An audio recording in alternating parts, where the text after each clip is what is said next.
आज आपण श्रीसूक्ताच्या फलश्रुतीबद्दल थोडीशी माहिती पाहणार आहोत. आम्हाला वेद शिकवले नाहीत, आम्हाला उपनिषद शिकवले नाहीत म्हणून आरडाओरडा करणारे आज सगळं उपलब्ध असताना कितपत वाचून समजून घेण्याचा प्रयत्न करतात. म्हणून आज जे 7,000 वर्षांपूर्वी सांगितलं ते आज मी तिला किती समर्पक आहे हे आपण ऋग्वेदातील श्रीसूक्तामधून बघू. आणि लक्ष्मी म्हणजे काय तेही पाहू. ज्यांना या आपल्या संस्कृतीचा बोध घ्यायचा ते घेतील आणि आपली संस्कृती किती प्रगल्भ आहे याचा अभिमानसुद्धा बाळगतील. श्रीसूक्तामधील फलश्रुतीत 10व्या श्लोकात ओम श्री महालक्ष्मीच विद्महे विष्णुपत्नीच धीमहि तन्नो लक्ष्मी प्रचोदयात असं म्हटलेलं आहे. म्हणजे काय तर महालक्ष्मीचे विद्महे म्हणजे आम्ही महालक्ष्मीला जाणतो, समजून घेण्याचा प्रयत्न करतो. तर हे कशासाठी? तन्नो लक्ष्मी प्रचोदयात म्हणजे ती लक्ष्मी आमच्या बुद्धीला प्रेरणा देवो, सन्मार्गावर चालण्याची बुद्धी देवो आणि अशा प्रकारची लक्ष्मी जाणून घेण्यासाठी श्रीसूक्त हा आधार आहे. आणि म्हणून एका वाक्यात सांगायचं झालं तर 17व्या श्लोकात म्हणजेच फलश्रुतीच्या पहिल्या श्लोकात तन्मे भजसी पद्माक्षी येन सौख्यम लभाम्यहम म्हणजेच तिला भजल्यानंतर, तिची पूजा केल्यानंतर, अर्चना केल्यानंतर आम्हाला काय मिळतं, काय मिळालं पाहिजे तर येन म्हणजे यामुळे सौख्य सुख मिळालं पाहिजे. पण कोणाला तर अहम म्हणजे मला, त्यामुळे जे जे सुख देणार आहे ते सगळं लक्ष्मीमय आहे हे म्हणायला अर्थ आहे. आणि तो पुरेसा वाव श्रीसूक्ताने आपल्याला दिलेला आहे. आज आपण धन म्हणजे पैसा समजतो, परंतु श्रीसूक्ताच्या 21व्या श्लोकात अतिशय छान सांगितलं आहे की धन कशाला म्हणायचं. तर धनम अग्निर्धनम वायू धनम सूर्यो धनम वसु धनम इंद्रो बृहस्पती वरुणम धनमस्तु मे. अग्नी, वायू, सूर्य, वरुण म्हणजे जे काही पंचमहाभूत आहेत ज्यामुळे आमचं शरीर बनलं आहे ते सर्व धन आहे. थोडक्यात काय तर संपूर्ण पर्यावरण संरक्षण केलं तर धन संरक्षण केल्याप्रमाणेच आहे. आणि हे पर्यावरण प्रेम आपल्या पूर्वजांनी 7,000 वर्षांपूर्वी आपल्याला सांगून ठेवलं आहे. पण आपण ते समजून घेण्याचा प्रयत्न केला नाही किंवा त्याची इच्छा पण आपल्याला झाली नाही. हे झालं समाजाबद्दल, देशाबद्दल किंवा विश्वाबद्दल. परंतु व्यक्तिगत पातळीवर धन म्हणजे काय हे सुद्धा श्रीसूक्तात अतिशय छान सांगितलं आहे.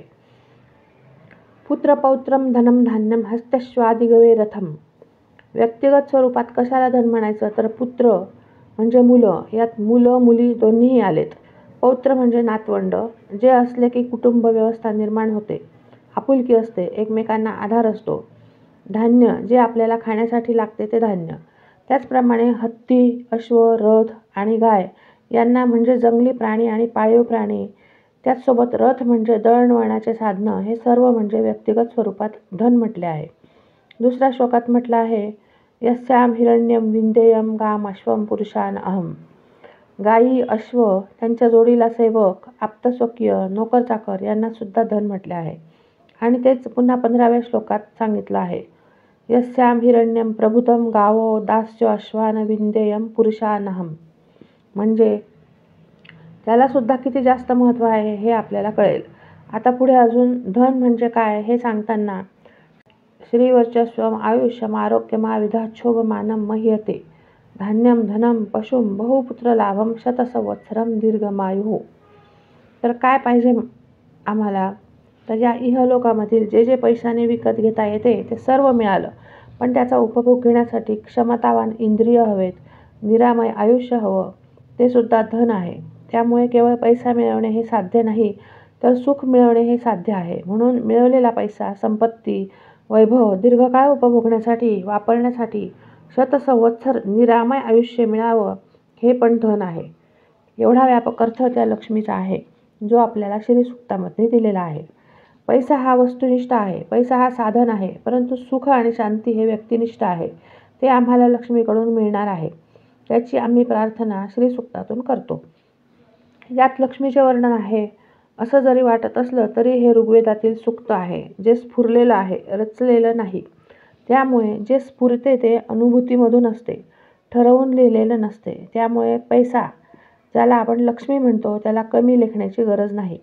पण त्यासोबत आपला मानसिक स्वभाव आणि भावनिक संबंध जोडण्याची आवश्यकता आहे. आणि असा संबंध जोडला तर आपल्याला तो संबंध लक्ष्मीमध्ये पाहायला मिळतो. न क्रोधो नच मात्सर न क्रोधो न तमास्थर्यम न लोभो न शुभामतीही.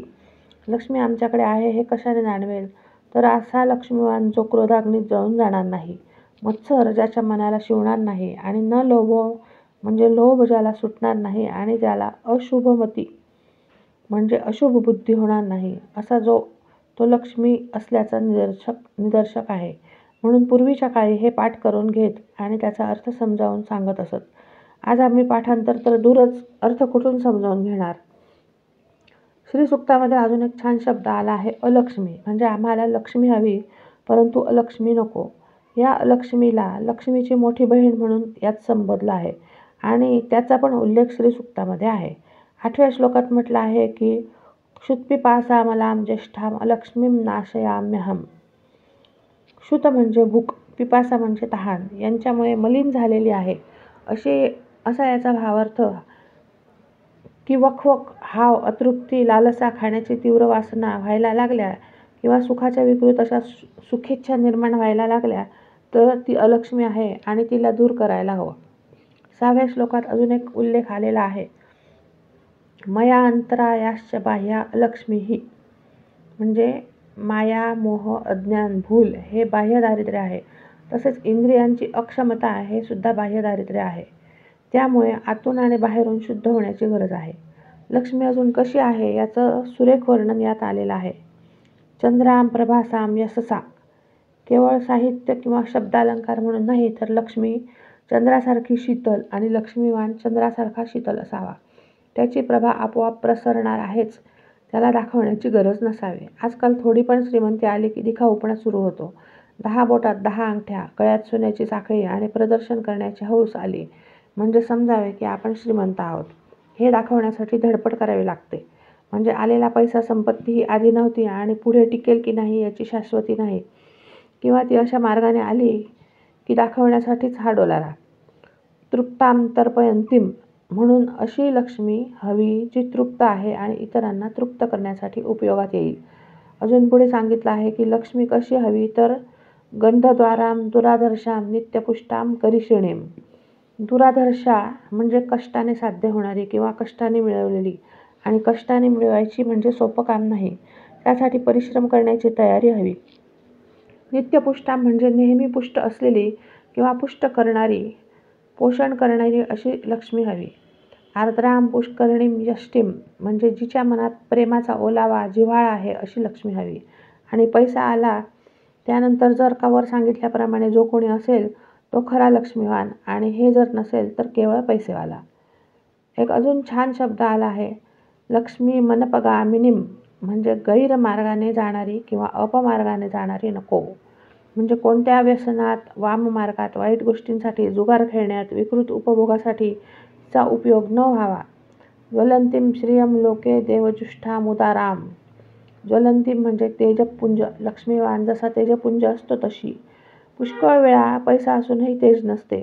देवजुष्टाम हे विशेषण आहे, म्हणजे देवाने सुद्धा सेवा करावी अशी लक्ष्मी. आणि उदाराम म्हणजे लक्ष्मी असली की उदारता आली पाहिजे, त्याचबरोबर कायम कृतज्ञ भाव असला पाहिजे. मग ही लक्ष्मी कशी असावी, तर अश्वपूर्वाम रथमध्याम हस्तिनाद प्रमोदिनीम. जिच्या पुढे घोडे आहेत, जी रथात बसून येते आणि जी येण्याचा संकेत हत्तीच्या चित्कारद्वारा कळतो, अशी वाजत गाजत म्हणजे राजरोसपणे आलेली हवी. टेबलाखालून आलेली किंवा भ्रष्टाचार करून आलेली नको. हे सर्व 7000 वर्षांपूर्वी आमच्या ऋषींनी सांगून ठेवलं. तन्नो लक्ष्मी प्रचोदयात. म्हणजे लक्ष्मी आमच्या बुद्धीला प्रेरणा दे, अशी चांगली लक्ष्मी मिळावी म्हणून प्रत्येकाला सुबुद्धी दे. तन्नो लक्ष्मी प्रचोदयात.